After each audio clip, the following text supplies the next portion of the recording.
প্রাপ্তবয়স্ক নারী এবং পুরুষ উভয়ের উপর নামাজ পড়া ফরজ। নামাজ পড়া কি সুন্নাত না, ওয়াজিব না, নামাজ পড়া ফরজ আবশ্যক। এটা আল্লাহ কর্তৃক নামাজকে ফরজ করা হয়েছে। নবীজি সাল্লাল্লাহু আলাইহি ওয়াসাল্লাম মিরাজ শরীফের মধ্যে গিয়ে এই নামাজকে আমাদের জন্য নিয়ে এসেছে। নামাজ পড়া ফরজ প্রত্যেকটি প্রাপ্তবয়স্ক জ্ঞান সম্পন্ন নারী এবং পুরুষের উপর এটা বাধ্যতামূলক, নামাজ পড়তেই হবে। কেউ যদি নামাজ ছেড়ে দেয় তাহলে সে ফরজ লঙ্ঘনকারী হবে, কবিরা গুনাহ হবে, গুনাহগার হবে। হাদিসের মধ্যে বলা হয়েছে মান তারাকা সালাতা মুতাআম্মিদান ফাকাদ কাফার। যে ব্যক্তি ইচ্ছা বিনা প্রয়োজনে বিনা কারণে একটা নামাজ ছেড়ে দিবে, পড়ে কাজাও করবে না, সে ব্যক্তি কাফির হয়ে যাবে। এটা কোথায় বলা? হাদিস শরীফে বলা আছে। তাহলে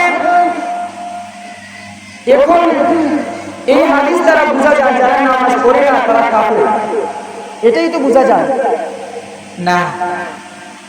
হাদিস শরীফের মধ্যে যদিও বলা হয়েছে ইচ্ছায় যে ব্যক্তি নামাজ ছেড়ে দিবে সে কাফির হয়ে যাবে, যদিও বলা হয়েছে, কিন্তু এই হাদিস দ্বারা উদ্দেশ্য নেওয়া হয়েছে অন্য একটা বিষয়।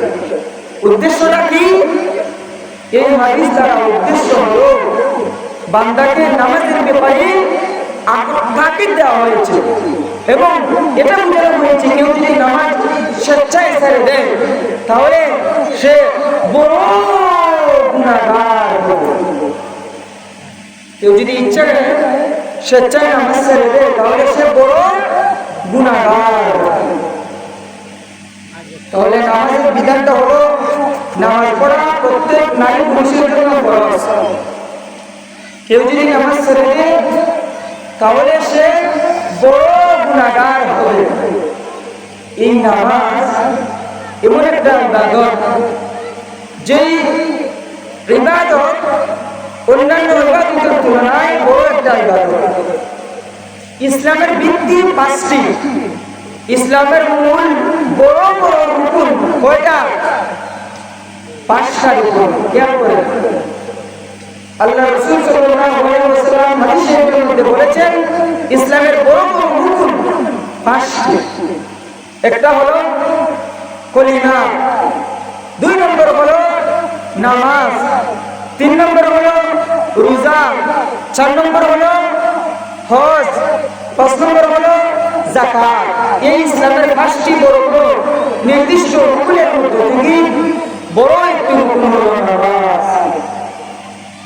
এই নামাজ ইসলামের বড় বড় 5টি রুকুনের মধ্যে থেকে দ্বিতীয় নম্বর রুকুনে স্থান পেয়েছে। কালিমার পরেই নামাজ, অর্থাৎ ঈমান আনার পরেই নামাজ। এই নামাজ এমন একটা ইবাদত যেটাকে একের ভিতরে 5 বলা হয়। অনেক সময় থাকে না একের ভিতর 3, একের ভিতর 4, একের ভিতর 5 এরকম বলা হয় না। এই নামাজ এভাবে এমন একটা ইবাদত যেটাকে এমন একটা ইবাদত, একটি ইবাদত পালন করলে 5টি ইবাদত, 10টি ইবাদত এবং অসংখ্য অনেক ইবাদতের সওয়াব পাওয়া যায়। এটা কিভাবে? যেমন কেউ যদি নামাজ পড়ে তাহলে আমার একটা প্রশ্ন আপনাদের কাছে, যে নামাজ পড়ে এই নামাজের ভিতরে কোরআন তেলাওয়াত আছে না? নামাজের ভিতরে কি আছে? কোরআন তেলাওয়াত আছে। তাহলে বলুন নামাজ নামক ইবাদতে কোরআন তেলাওয়াত নামক ইবাদত আছে কি না? আছে। 2 নম্বর হলো রাসূল সাল্লাল্লাহু আলাইহি ওয়াসাল্লামের দুরূদ, উপর দুরূদ এবং সালাম এই নামাজের ভিতরে আছে না নাই? আল্লাহুম্মা সাল্লি আলা বারিকালা, এটা হলো দুরূদ সালাম। আসসালামু আলাইকা আইয়ুহান নবী, বলে কি বলে না?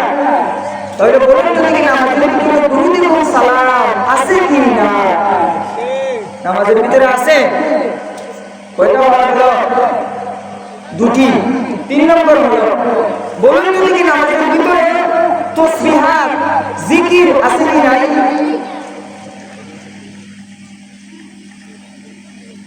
নামাজের ভিতরে জিকির আছে। কিভাবে?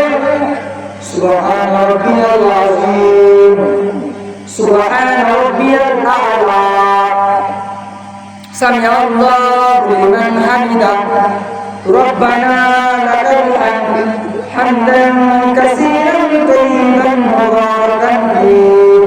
এগুলো নামাজের ভিতরে আছে না? সুবহান রাব্বিয়াল আ'লা আছে নাই?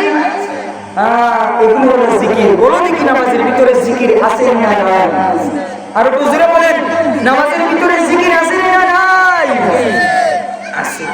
তাহলে নামাজ এমন একটা ইবাদত, যে ইবাদতে অন্যান্য ইবাদত আছে। আরেকটা কথা, হাদিস শরীফের মধ্যে আছে আদ-দুআউ হুয়াল ইবাদা, আদ-দুআউ মুখুল ইবাদা। দোয়া ইবাদত, দোয়া হচ্ছে সকল ইবাদতের মূল। এখন একটা প্রশ্ন হলো, দোয়া এটা নামাজের ভিতরে আছে না নাই? নামাজের ভিতরে দোয়া আছে। কিভাবে? যেমন আল্লাহুম্মা ইন্নী যালামতু নাফসি যুলমান কাসীরা, এটার অর্থ হলো আল্লাহুম্মা ইন্নী যালামতু, হে আল্লাহ আমি নিজের উপর জুলুম করেছি, নাফসি যুলমান কাসীরা, আমার নিজের উপর অনেক জুলুম করেছি, ওয়ালা ইয়াগফিরু যুনুবা, এই যে হলো নামাজের ভিতরে দোয়া। বলুন তো দেখি নামাজের ভিতরে দোয়া নামক ইবাদত আছে না নাই? আছে। আল্লাহ তাআলার প্রশংসা, আল্লাহ সবগুলো নামাজের ভিতরে আছে।